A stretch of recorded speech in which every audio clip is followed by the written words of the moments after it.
The great dismissal ambassador, Elena Rodriguez, walked through the crystalline corridors of the Cosmic Senate. Her black diplomatic uniform a stark contrast against the shimmering walls that seemed to bend light itself. The weight of humanity's future pressed against her shoulders as she approached the chamber of eternal judgment. Behind her walked Commander James Foster and Dr. Yuki Tanaka, the only other humans permitted to witness what might be the end of humanity's place among the stars. The chamber opened before them like the inside of a massive geode. Floating platforms held representatives from the 12 founding species of the ethereal consortium, each positioned at different heights according to their species' ancient hierarchy. At the apex floated the luminals, beings of pure energy who had transcended physical form eons ago. Below them, the crystal-skinned viridians hummed with harmonic frequencies that translated into speech. The lowest platforms held the younger species who had earned their places through centuries of obedience to cosmic law. Elena's heart raced as she stepped onto the central platform designated for the accused. The gravity field held her firmly in place while scanners analyzed every molecule of her being. Around her, 12 species that had ruled the galaxy for millennia prepared to judge humanity's worthiness to exist among civilized worlds. High Luminal Zaxandra spoke first, her voice resonating through quantum frequencies that made her teeth ache. The human species stands accused of violating the sacred protocols of galactic harmony. How do you answer these charges, Representative Rodriguez? Elena straightened her spine and activated her translation matrix. I answer that humanity has done nothing but try to help those in need and explore the universe with wonder and respect. A wave of dismissive energy rippled through the chamber. The Viridian speaker, Lord Kethma, stepped forward on his platform. His crystal body rang like a bell as he moved. Help, he chimed mockingly. You call it help when you give fusion technology to the primitive Calorians. When you teach the nomadic wanderer fleet how to harvest quantum energy. When you share medical advances with species that have not earned such knowledge through proper channels. Dr. Tanaka couldn't remain silent.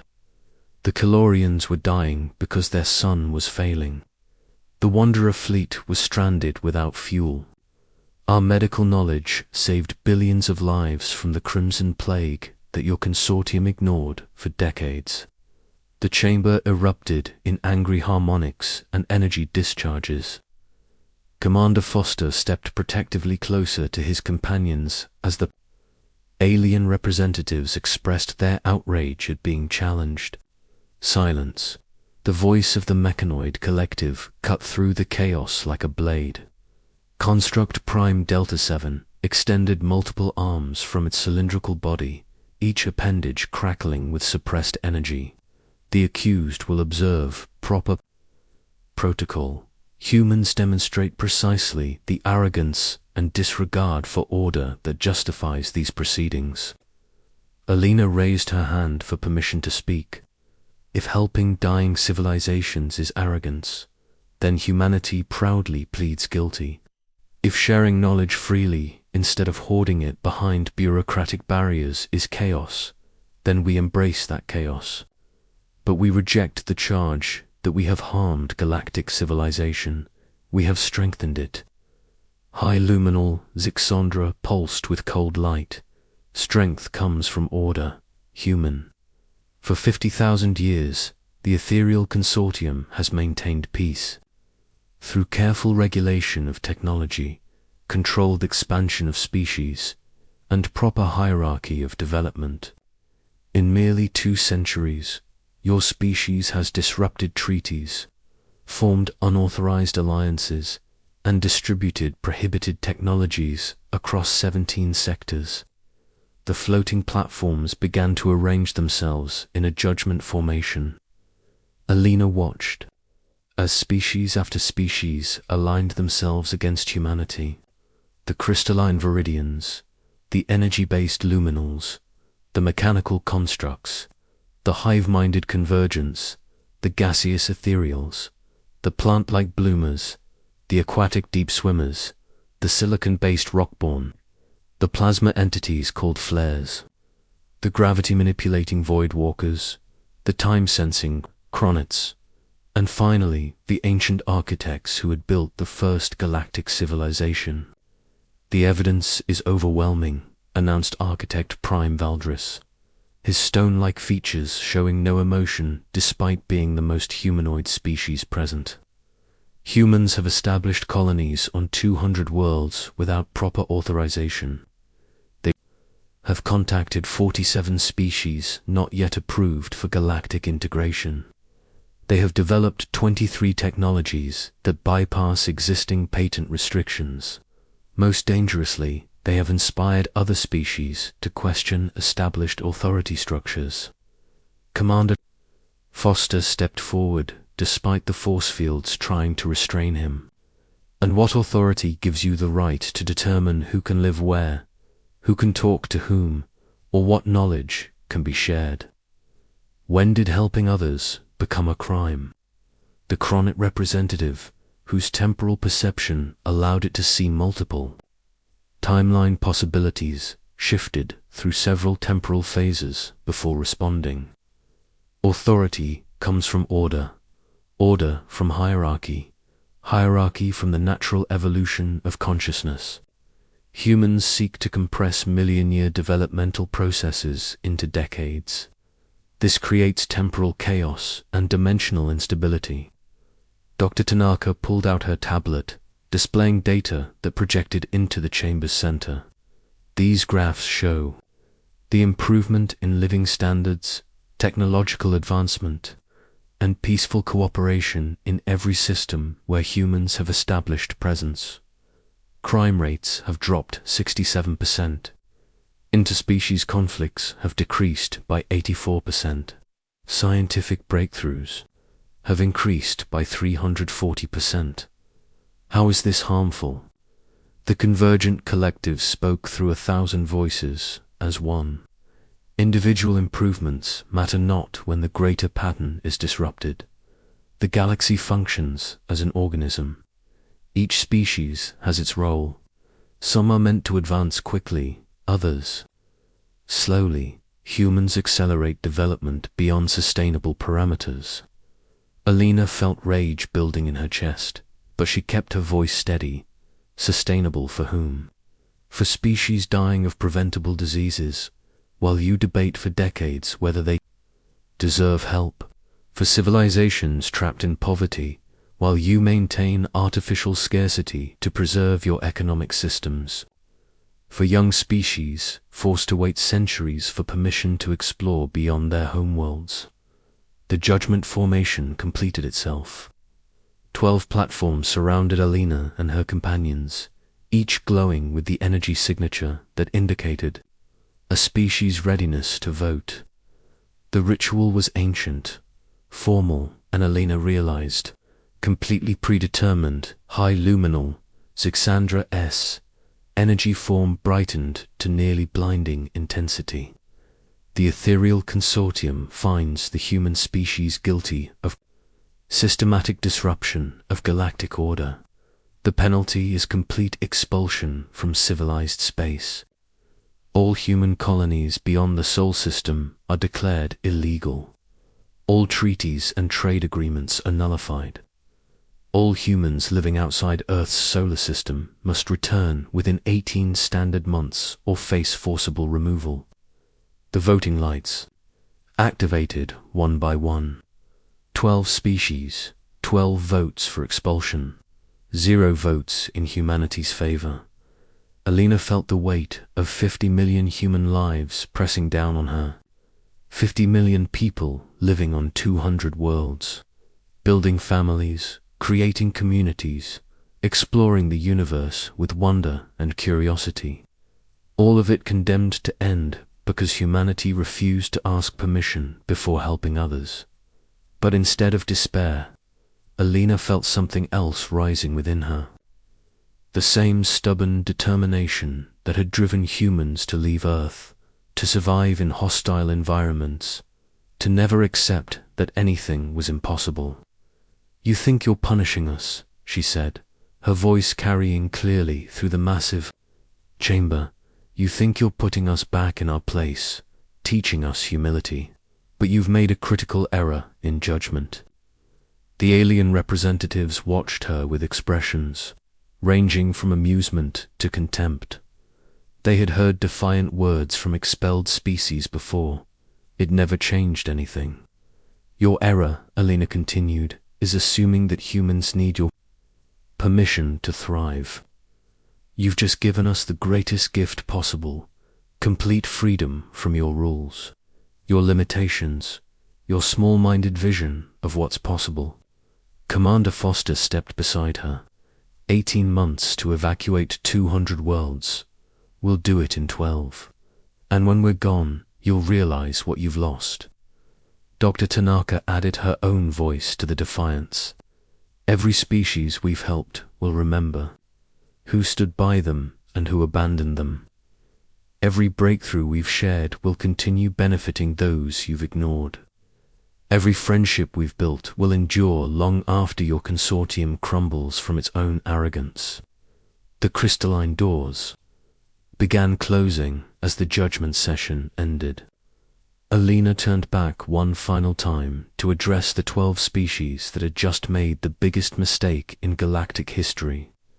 "In 5 years, you'll look back on this moment and realize you didn't exile humanity from paradise. You expelled us from a prison we didn't even know we were in.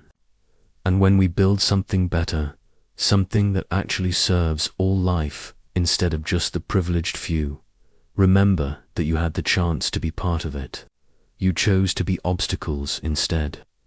The doors sealed shut with a resonance that seemed to echo through dimensions. Alina, James, and Yuki stood alone in the corridor, surrounded by consortium security forces who would escort them to their ship and out of galactic space forever. But none of them looked defeated. They looked like people who had just been handed the keys to the universe. 3 days later, Alina stood in the emergency session chamber beneath Geneva, Earth. President Marcus Chen presided over an assembly of humanity's greatest minds, military leaders, and colonial administrators. The weight of impossible logistics pressed against everyone present. 50 million people, President Chen said quietly. 200 worlds, 18 months. The consortium. Species think we'll panic, beg for mercy, accept some degrading compromise that leaves us as junior partners in their empire. General Patricia Santos stood at the holographic display showing human colonies scattered across the galaxy. Red warning indicators marked the ones already under surveillance by consortium forces. Our fastest ships can evacuate maybe 1 million people per month if we push beyond safety limits. We're looking at decades to move everyone, not months. That assumes we only use conventional methods, said a voice from the back of the chamber. Dr. Sarah Kim stepped forward, carrying a briefcase that she set on the central table with unusual care. "For the past 7 years, my team has been working on theoretical technologies that the consortium considers impossible. They believe the universe has fixed laws that cannot be altered. They're wrong." President Chen leaned forward. "What are you saying, Dr. Kim?" "I'm saying that humans have been thinking too small." She opened the briefcase, revealing 3 devices that seemed to bend light around them. Project Renaissance began as pure research into quantum consciousness and reality manipulation. We developed these technologies in secret because we knew the consortium would never approve. Now we're free to use them. Alina examined the strange devices. They looked like metal sculptures that hurt to look at directly, as if they existed in more dimensions than human eyes could process. "What do they do?" Dr. Kim picked up the first device. This is a probability cascade generator. It allows us to collapse quantum possibilities into favorable outcomes. Ships that should take years to build can be completed in weeks if we adjust the probability of every manufacturing process succeeding perfectly. The second device seemed to flicker between existing and not existing. This is a dimensional fold processor. It creates pocket spaces where we can store entire cities while we transport them to new locations. Think of it as moving not just through space, but around space entirely. The third device hummed with barely contained energy, and this is a consciousness bridge transmitter. It allows human minds to interface directly with the quantum substrate of reality. A single person can coordinate activities across multiple star systems simultaneously, making large-scale operations possible with unprecedented efficiency. The chamber fell silent as the implications sank in. Commander Foster, who had returned with Alina from the trial, spoke first.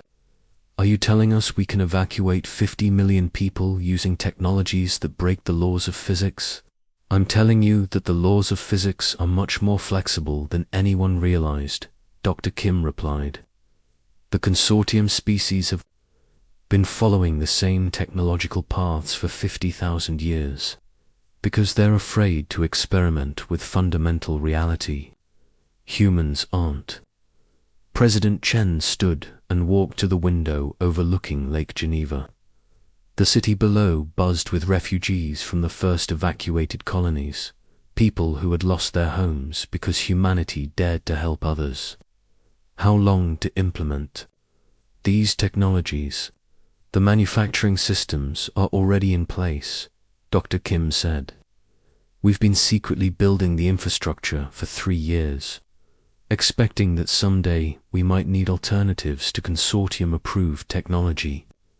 Give me 6 months to scale up production and train operators. Alina felt hope stirring for the first time since the trial. What about after the evacuation? The consortium won't just leave us alone. They'll make sure no other species helps us or trades with us. Dr. Kim smiled, and for the first time, it wasn't a sad smile. Let them try. Once we're free of their restrictions, once we can develop technology without asking permission or following their arbitrary safety protocols, they'll discover that human innovation moves faster than bureaucratic suppression. General Santos studied the tactical implications. You're talking about a complete technological revolution. New ships, new weapons, new ways of organizing society. The consortium species will see it as a threat to their entire civilization. They're right, Alina said firmly.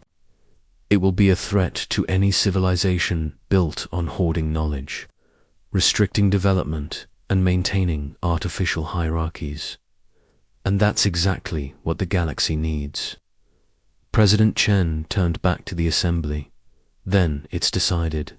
We implement Project Renaissance. We evacuate our people using technologies the consortium can't comprehend or counter.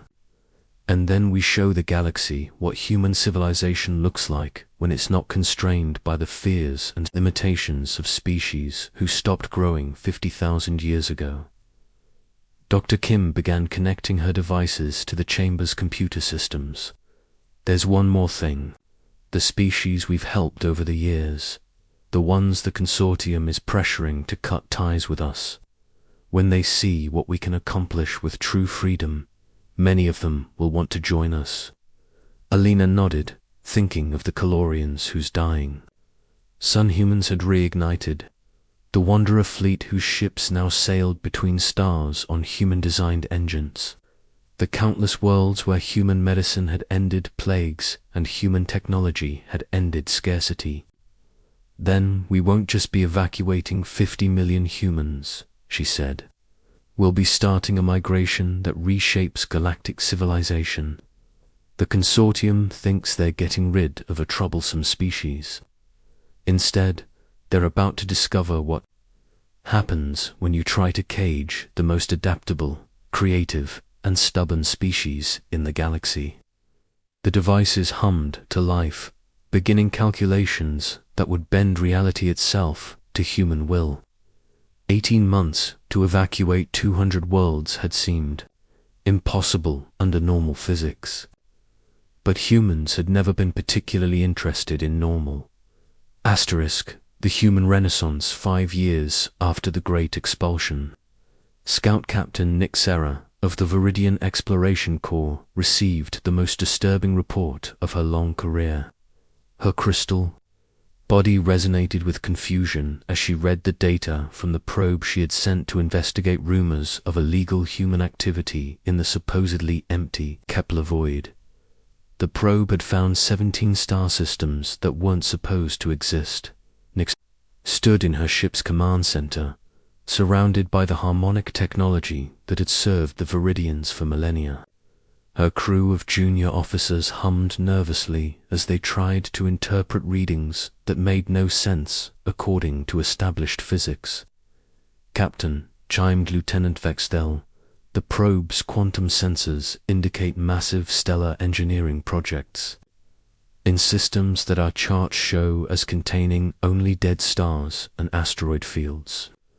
Somehow, humans have created habitable worlds where none existed before." "Impossible," Nixara harmonized sharply.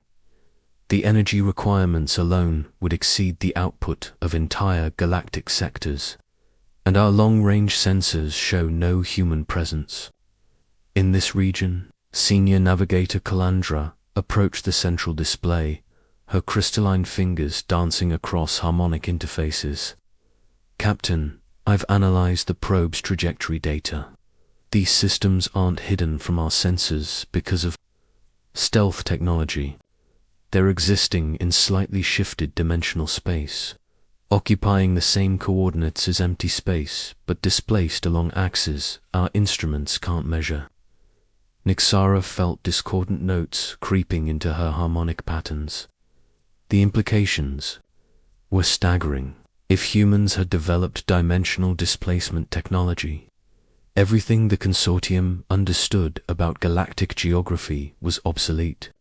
"Transmit these findings to Consortium Command immediately," she ordered, "and prepare a full reconnaissance mission. We need to understand what we're dealing with."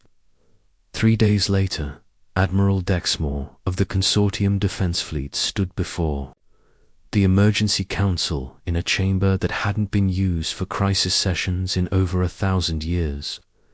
Representatives from all 12 founding species flickered, hummed, and projected their attention toward the holographic display showing impossible star charts. "Honorable Councillors," Admiral Dexmore began, his crystal form resonating with barely controlled alarm.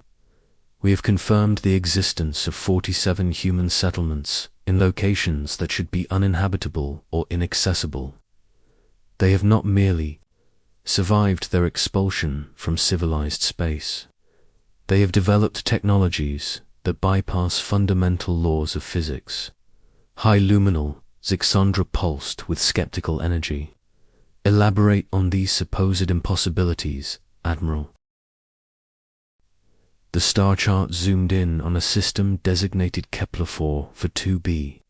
This planet was surveyed 300 years ago. Class 12, barren world, no atmosphere, no magnetic field. Surface temperature varying between 400 degrees Celsius and absolute zero. According to our probe data, humans have somehow created a temperate climate, breathable atmosphere, and thriving ecosystem supporting 12 million inhabitants. Construct Prime Delta 7, extended analysis appendages toward the display. Technology exists. The energy expenditure would be massive, but not impossible given sufficient time and resources. "That's not the impossible part," Admiral Dexmore replied. The impossible part is that they accomplished this terraforming in 18 months. Our calculations indicate it should require 15,000 years using any known technology. The chamber erupted in confused harmonics and energy discharges. Architect Prime Valdris, the most ancient being present, spoke with the weight of eons. Show us the proof of this impossible claim. The display shifted to show time-lapse imagery from long-range sensors. The council watched in stunned silence as a dead world transformed into a garden paradise in what appeared to be accelerated time. Oceans formed, continents reshaped themselves, and vast cities grew like living organisms. How? The single word came from the chronot representative, whose temporal senses allowed it to perceive the flow of time itself. Our species can observe. Probability streams across millennia. We see no technological path that permits such rapid planetary modification. Admiral Vexmore activated another display showing even more disturbing data. Intelligence reports indicate that humans have mastered what they call probability engineering. They don't just work within physical laws. They negotiate with reality itself to achieve favorable outcomes. Their ships don't travel faster than light by pushing harder against universal constants.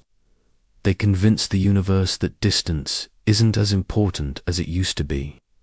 Convergent, collective voices spoke as one through 1,000 synchronized minds.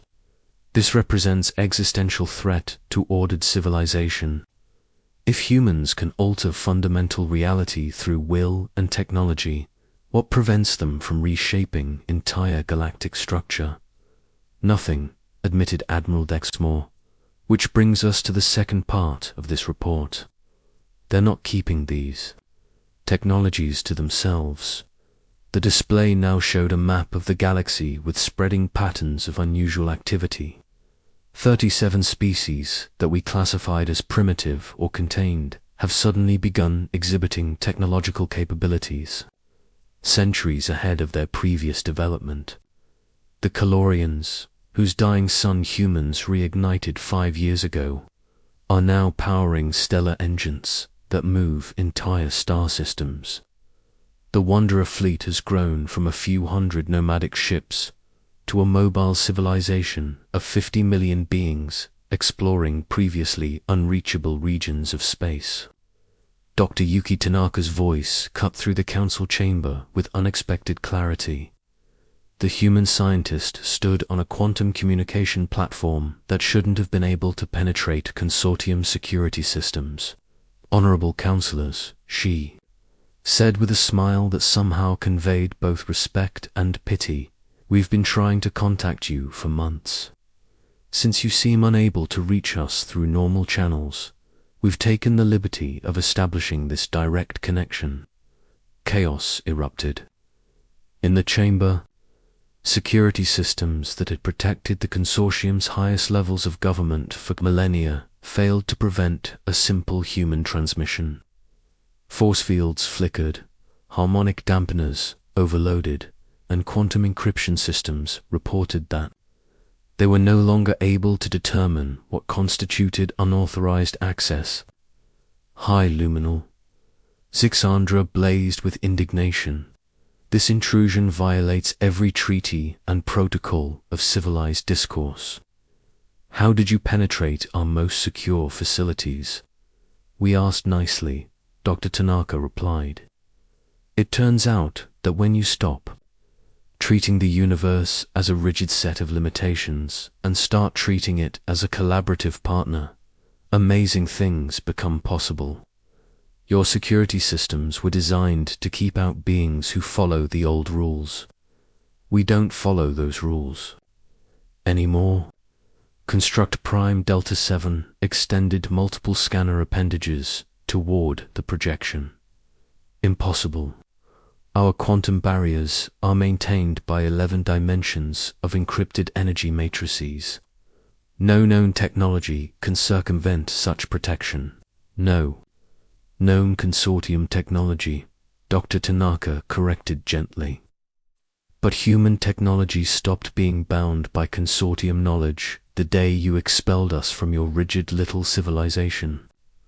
We've spent 5 years exploring what becomes possible when you combine human creativity with unlimited freedom to experiment. The architect Prime Valdris leaned forward with ancient curiosity. What do you want, human, to offer you the same? Choice. We've offered 37 other species, Dr. Tanaka replied. Join the Free Species Coalition. Abandon the hierarchical restrictions that have kept your civilization stagnant for 50,000 years, and help us build a galaxy where knowledge is shared freely and every species can develop according to its potential. And if we refuse, the Chronet representatives' temporal senses were already showing at probable futures, and none of them looked good for the consortium. Dr. Tanaka's expression grew sad. Then you'll become irrelevant. Not through conquest or destruction, but through simple obsolescence, while you debate for decades about whether to approve new technologies. We'll be developing innovations that make your entire technological base look like primitive tools. While you maintain artificial scarcity to preserve your power structures, we'll be creating abundance that makes your economic systems meaningless. Admiral Dexmore activated tactical displays showing consortium military strength. You underestimate our defensive capabilities, human. The combined fleets of 12 founding species controlled 70,000 star systems, and we controlled the spaces between dimensions, Dr. Tanaka replied. Your fleets are impressive for beings limited to 3-dimensional space and single timeline. Thinking, but watch this. The chamber's displays suddenly showed real-time imagery of the consortium's most secure military installations. Massive defense platforms that protected the homeworlds of founding species were surrounded by human ships that seemed to phase in and out of existence. These are not invasion forces, Dr. Tanaka explained quickly as panic spread through the chamber. They're rescue ships. Over the past month, 17 species that your consortium classified as client states have requested protection from your reprisals as they join the Free Species Coalition. We're evacuating their populations, 2-dimensional spaces where they can develop freely. The implications hit the counselors like a physical blow. Their client species, the civilizations that provided resources and labor for consortium luxury, were abandoning them en masse. Convergent collective voices harmonized in distress. The foundational structure of galactic civilization collapses without proper hierarchy and resource allocation protocols. Your foundational structure, Alina Rodriguez's voice joined the conversation as she appeared on another impossible communication channel. The rest of us are building something better. Something that serves life instead of controlling it. Alina looked older than she had 5 years ago, but she radiated a confidence that made the ancient aliens seem small and frightened. We're not your enemies. We never wanted to destroy your civilizations. We wanted to help them grow beyond the limitations you've imposed for 50 millennia. High luminal, Zixandra pulsed with desperate authority. Order must be maintained. Without proper hierarchy, without controlled development, galactic civilization will collapse into chaos. The only chaos, Alina replied, is the collapse of systems built on artificial scarcity and manufactured limitations. Do you know what we've accomplished in 5 years of freedom? We've ended resource scarcity in 43 star systems. We've developed medical technologies that make death from disease obsolete. We've created educational systems that allow any species to master any knowledge in months instead of centuries. Commander James Foster's voice added to the transmission. We've also developed defensive technologies that make your military threats irrelevant. Not weapons designed to destroy, but systems that make violence impossible. When your weapons encounter our reality fields, they forget how to cause harm. The chamber fell silent as the magnitude of human achievement became clear. In 5 years, they had advanced further than consortium species had in millennia. Architect Prime Valdris, who had witnessed the rise and fall of countless civilizations, spoke with the weight of eons. What becomes of us in your new galaxy? What place is there for species who have ruled for 50,000 years? Elena's voice grew gentle. The same place there is for every other species. Partners in building something wonderful. Your experience, your knowledge, your unique perspectives are valuable. But your monopoly on power, your artificial hierarchies, your systems of control, those things end now. Dr. Tanaka reappeared in the projection. We're offering you a choice that you never offered us. Join freely, as equals, in building a galaxy where every species can reach its potential, or remain isolated in your shrinking sphere of control while the rest of the galaxy moves forward without you. But understand, Alina added firmly, that we won't permit you to interfere with species that choose freedom over your version of order. The days when founding species could dictate terms to younger civilizations are over. The transmission ended, leaving the Consortium Council in stunned silence. Outside their chamber, the galaxy was reshaping itself according to human principles of cooperation, innovation, and unlimited potential. High luminal Zixandra S energy form flickered with uncertainty for the first time in millennia. What have we done? Architect Prime Valdris answered with the bitter wisdom of ages.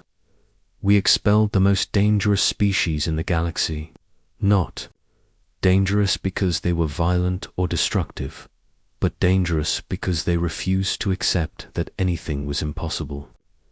And now they're proving us right, as emergency reports flooded in from across consortium space, telling of more species joining the human-led coalition, requesting protection from consortium reprisals, and demonstrating impossible technologies. The 12 founding species began to understand the magnitude of their error.